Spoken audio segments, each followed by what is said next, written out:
NXT, for those who don't know, is ostensibly WWE's developmental territory. However, they have frequently shown WWE up with clear emotional stories, star-studded wrestling, and characters people actually care about. For a developmental program hidden in the WWE network, NXT has been phenomenally successful. However, this success may be its biggest flaw. Back when WWE used FCW and OVW as training territories, they had almost no audience.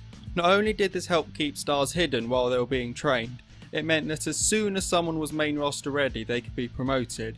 The fact it could be a detriment to the brand was never an issue, because the brands existed solely to create new stars. NXT have a different problem now though. Through all their popularity, they have gained a relatively large and dedicated fan base that has enabled them to put on shows around the world and frequently tour the US. All of this means that stars have to be held back in order to sell tickets. The more stars they promote, the harder it becomes for them to sell tickets and the more money they lose. For a brand that already brings in a loss to the WWE, this could be catastrophic. If a company designed to prepare stars for the main roster can't manage to do this, then surely we should consider it a failure. It doesn't matter what the quality of the product is, it is missing its target wildly. And truth be told, even the stars that have been promoted were very hit and miss whether they remain roster ready.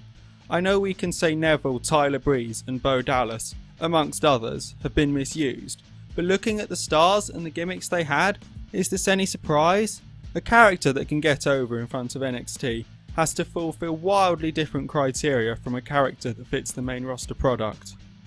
It's a sad fact of the company that smaller wrestlers have to try so much harder to get recognised and get the pushes they deserve, but it's something that will not be changing anytime soon, and something that NXT should maybe instill in itself. Trying to constantly change the system isn't necessarily best for its stars. I want to make it very clear, I'm not saying WWE are doing it right with how hard they make it for smaller stars, it is just the way they handle business, and is likely to remain so whether we like it or not.